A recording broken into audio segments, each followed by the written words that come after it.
myself Dr. Lakshmi Prasad. I am going to discuss about random variables in probability distribution. So in this video I'm going to discuss about the topics like random variable definition and then what are the different types of random variable, and I'm going to characterize the random variables, then like expected value, variance, standard deviation, and then linear combinations of random variable, and then random variables defined, and then characterizing the random variables vectors. So random variable, it should be the elementary outcome of the random experiment. So that means by flipping a coin I can able to get two options. So random variable is the function of each outcome, and then the probability of this random variable is going to be determined the probability of the outcome. Okay, so here the elementary outcome of the random experiment should be this flipping a coin once. So that should be treated as a random variable, and it should be also a function of the outcome. And the probability of this random variable is going to determine the probability of the outcome.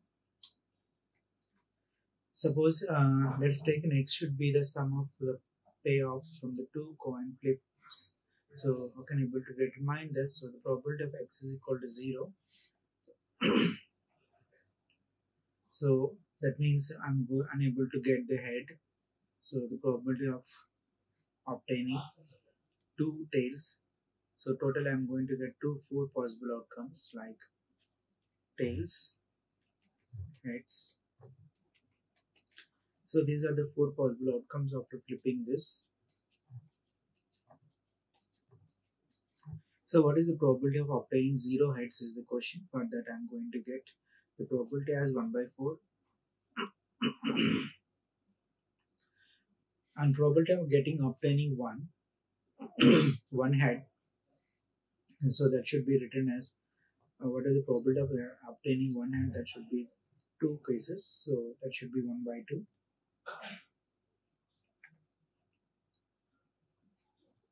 So that means that 1 by 4 into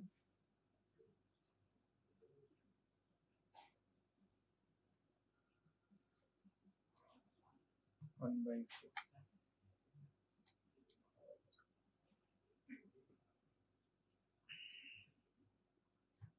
And probability of getting two heads. So what is the probability? So 1 by 4. So in this case 1 by 4 plus 1 by 4, 2 by 4, that should be 1 by 2. So here x is the random variable, so that is going to take the values, so 0, 1 and 2, and so what the probabilities 1 by 4, 1 by 2 and then 1 by 2. Okay, so normally this x is what we call it as a random variable, which is going to take the values 0, 1 and then 2, and the probabilities of 1 by 2, 1 by 2 and then 1 by 2. And next we are going to see about the types of random variables. So normally these random variables will be of two types, so discrete random variable and continuous random variable. So there are variable whose outcomes are going to be separated by gaps, so that should be treated as a discrete random variable. Suppose if I'm going to rolling a 6-sided die once, so I'm going to get a paid for the number of faces. So for that what I'm going to get is 1, 2, 3, 4, 5, 6. Similarly, flipping a coin once, I can able to get the paid for h, so 0 and 1. So like this we are going to have some examples for discrete random variables. So the random variables are the variables whose outcomes are going to be separated by gaps. And discrete random variables should be defined by the probability mass function. So how can I able to write? So p of x is equal to a. So 1 less than or equal to p of a should be greater than 0. That means the probability of all outcomes sum should be 1.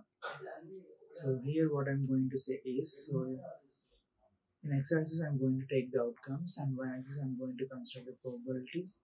So what I'm going to say, 1, 2, 3, 4, 5, 6. So in this one, what I'm going to say, So rolling a six-sided dice. So if I'm going to face 1, 2, 3, 4, 5, 6, what is the probability? The probability should be innate. That means for all the sides of the faces, I'm going to get only 1 by 6 option. So probability of obtaining 1, probability of obtaining 2, probability of obtaining 3, 4, 5, and then 6. For all these options, I'm going to get the probability should be same. So that's why I'm going to obtain this graph like this.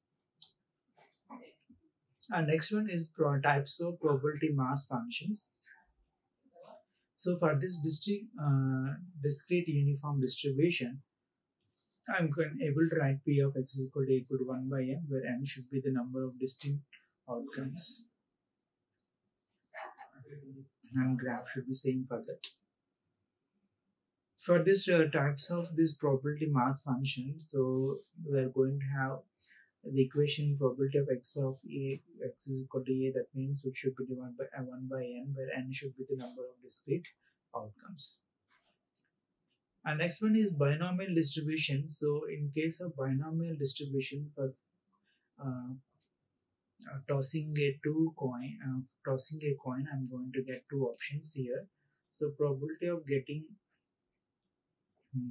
number of heads 0, I'm going to get the probability of 0.250, and probability of getting one head, that should be 1 by 2, that should be 0.5, and probability of getting two heads, that should be probability of 0.25.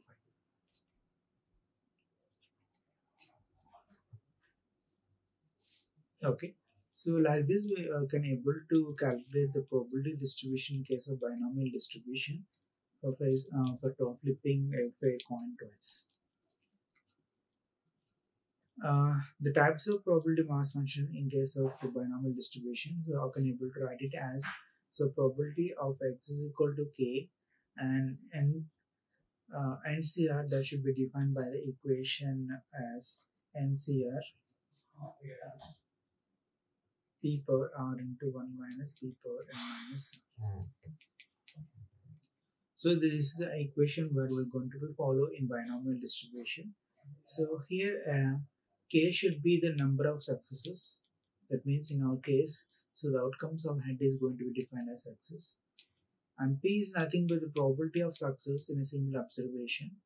And n should be the number of observations. And this answer equation is going to be defined as n factorial by r factorial into n minus r factorial. So this is the equation we have to be followed.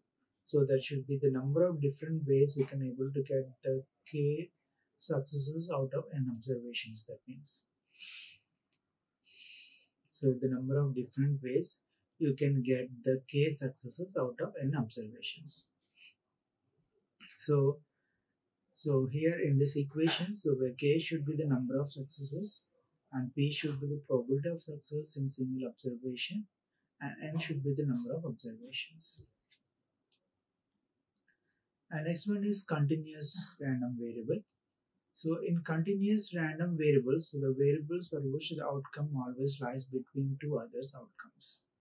So the person whose height is in between less than and greater than, I want to check it. So in this continuous random variable, so that should be defined by the probability density function here. So in case of discrete, it should be 1, and continuous, it should be, the data is going to be vary with respect to time. So in case of discrete one, so the number of possible outcomes is this. Similarly, the number of possible outcomes at the time, number of heads at the time 9 a.m. and then 10 a.m. and 11 a.m. like this. Suppose if I'm going to consider. So that should be the continuous probability density function. So if I'm going to consider this continuous probability density function, the curve should be like this, and the area that comes under this should be considered as the probability of that one.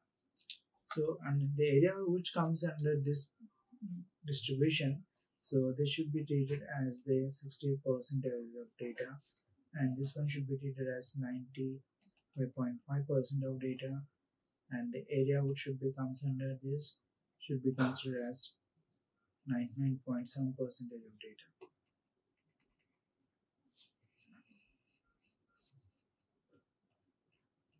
So based on the mean value only, I'm going to be consider this. So the continuous density function going to be obtained so with respect to time. And so the probability of range of outcomes, suppose if I'm going to have the data like this, what is the probability of the data in between 179 and 181? So I can able to get the diagram like this. And similarly, if I'm going to draw what is the probability for less than 178, then I'm going to get this much of data. So here how can I able to define that? So probability of A less than or equal to X less than or equal to B should be defined as so integral of A to B f of X dx. So the probability of X is equal to 0, that means no single outcome having any probability here.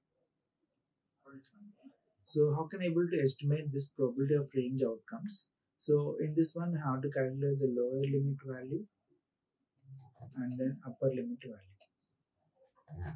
So what is I want to find the probability in between the values 0 less than x less than 1 and then x less than equal to -5.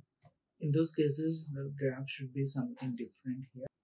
And next one is the continuous random variable should be defined by the probability density function f and should be denoted as f of a should be greater than 0. So the area under this curve should be almost or equal to 1. So almost all this area should be equal to 100%, should be defined by the continuous probability density function. And next one, what are the different types of probability density functions we are going to have? Suppose if f is equal to a less than x less than b, then f of x is going to be defined as f of x is equal to 1 by b minus c. Otherwise, f of x is equal to 0. That means a should be the lower bound and b should be the upper bound. So if in this case, the continuous uniform distribution, the graphs looks like this. It should be +1 and -1 sign. So in continuous uniform distribution, the f of x function is going to be defined by f of x is equal to 1 by b minus c, and then f of x is equal to 0, where the condition is a less than equal to x less than equal to b. And same thing in terms of normal and Gaussian distribution. So the f of x value is going to be denoted by, so f of x is equal to 1 by sigma into square root of pi into e power x minus 1 whole square by 2 sigma square, where sigma should be the standard deviation and mu should be the mean. So in this one, so in normal Gaussian distribution, so the f of x value should be defined as f of x is equal to sigma into square root of 2 pi into e power x minus u whole square by 2 sigma square, where sigma is the standard deviation and mu should be the mean.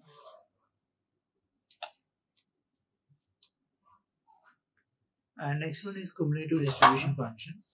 So in cumulative distribution function, the probability of f of x is equal to x.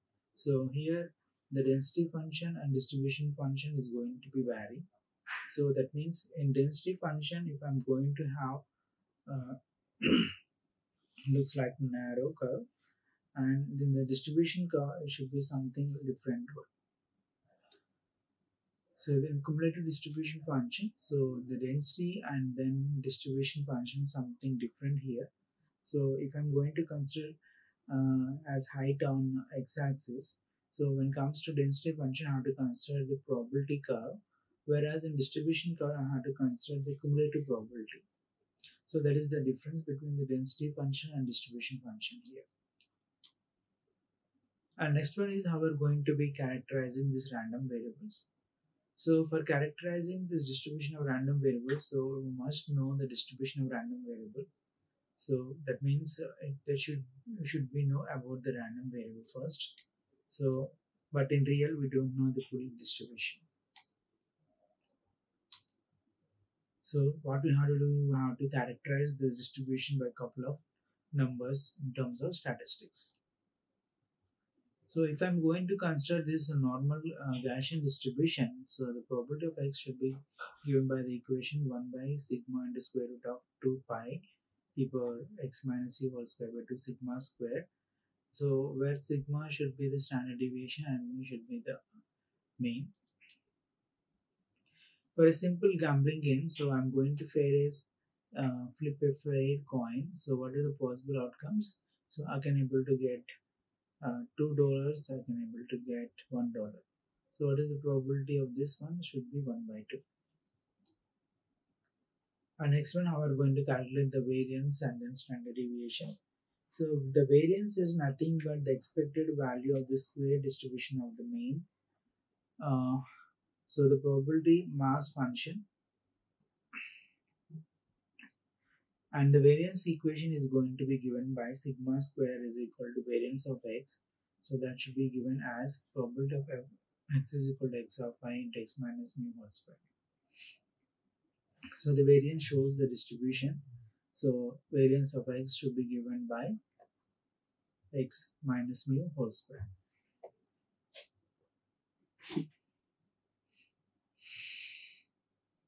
So the variance shows the spread of the distribution actually.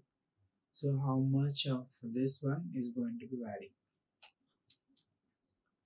And next one, how we're going to calculate the standard deviation. So it should be simply defined by the square root of the variance.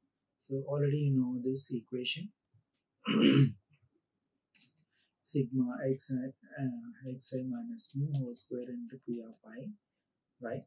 So if I'm going to apply a square root of this one, then I can able to get a standard deviation of this. So these two equations are very important and can be used in many applications for calculating the mean and standard deviation. Suppose if I'm going to a small game here, so coin game and die game. So the mean value is 0.1 and sigma is 1.5. So whereas in die game it should be 0.5 and it should standard deviation is 3.35. So by looking this summary, so the definition of the mean should be defined as probability sigma I from 1 to n, so probability of x of I and I.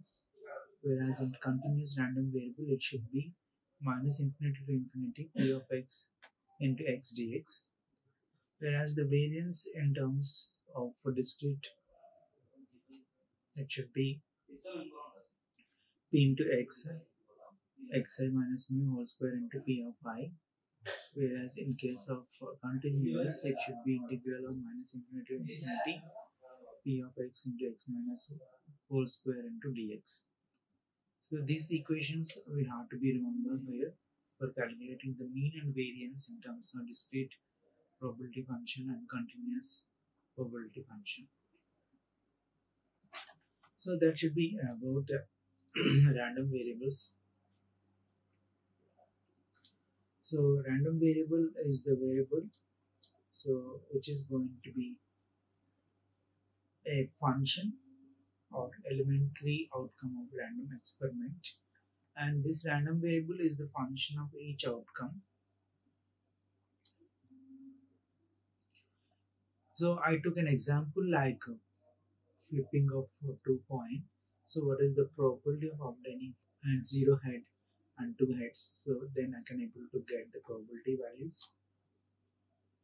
And next I discuss the types of variables like discrete random variable and continuous random variable. So the discrete random variable means where the outcomes are going to be separated by gaps, and in discrete random variable that should be denoted by p of a, or can able to have p of x equal to a. So in uniform distribution, so the p of x equal to a is equal to 1 by n, and in case of binomial distribution it is something different. In binomial distribution it should be given by NCR into p power r into 1 minus p power n minus r. or I can able to write NCR equal to n factorial by r factorial into n minus r factorial. So here what I'm going to say is, so NCR is equal to p power r and 1 minus p power n minus 7, and NCR is equal to n factorial by r factorial into n minus r factorial. And comes to the continuous random variable. So in continuous random variable, we're going to have probability density function. In discrete, which should be defined by the probability on y-axis, whereas this continuous cumulative probability I'm going to be considered.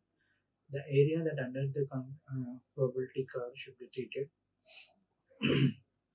The area, if the mean values lies between -1 to 1, then I can able to get 60% of data. And the mean values rise in between -2 to +2, I can able to get 95.5% of data. And if the mean values lies between -3 to +3, I can able to get 99.7% of data. So the probability of random range of occurs. So based on the probability function, I can able to area is going to be obtained, and it should be given by the equation integral of a to b f of x dx. And continuous random variable density function, if is going to be denoted by f of a. And in case of continuous uniform distribution, the equation of f of x is going to be denoted by f of x is equal to 1 by b minus c, which should be lies between a less than x less than b, and f of x equal to 0. A normal Gaussian distribution, the f of x is going to be denoted by sigma into square root of 2 pi e power x minus u whole square by 2 sigma square. So the cumulative distribution function and density function something different. So where I can able to take the variable on x-axis, and probability and cumulative probability is going to be considered on y-axis. That is the only difference between the density function and then distribution function. And next one is how we're going to characterize this random variable. So if you know the distribution of random variable, then we have to pretty much know about the random variable. So but in real data, they should be quite difficult to know the fully distribution. So in order to avoid that, we have to characterize the distribution by coupling of numbers in terms of statistics. So in normal distribution curve, the equation is going to be denoted by p of x is equal to 1 by sigma square root of 2 pi into e power x minus u whole square by 2 sigma square, where sigma should be the standard deviation and mu should be the mean. So by seeing this example I told, and variance and standard deviation. So how can able to obtain this variance? So the variance can be obtained by expected value of the square deviation of the mean. So which should be given by the equation. So xi minus mu whole square into p of I. This should be the mean value, and I can able to write variance. So how can I able to get the variance? Sorry, this should be the variance value, sigma square.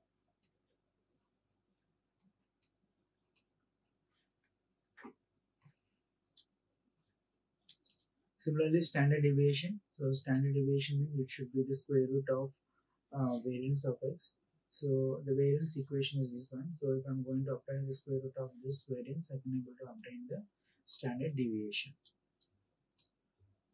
So when it comes to summary of this, the mean and variance. So the mean value of mu equal to p of x of I into xi. This should be the mean. Whereas in continuous variable, it should be interval. So integral minus infinity to infinity p of x into x dx. So similarly for the variance, so it should be denoted as x minus mu whole square. So whereas in discrete, how can I able to write? So p of x of I into x minus mu whole square. So instead of x, I can able to write x of I. Instead of x minus mu whole square, I'm going to write x minus mu whole square. And in this one variance, so when it comes to integral, It should be lies between minus infinity to infinity. So same thing. So p of x into x minus mu whole square dx. Like this, we have to remember all these formulas for calculating in terms of discrete random variables and then continuous random variable. So in continuous and discrete one, so the discrete should be in terms of p. So mu is equal to p of x of I into xi. And similarly for variance in terms of random variable, it should be p of x of I into xi minus mu whole square. So the convention should be same. So mu and sigma square for a discrete random variable and continuous random variable. In continuous random variable, so we have to make use of these integrals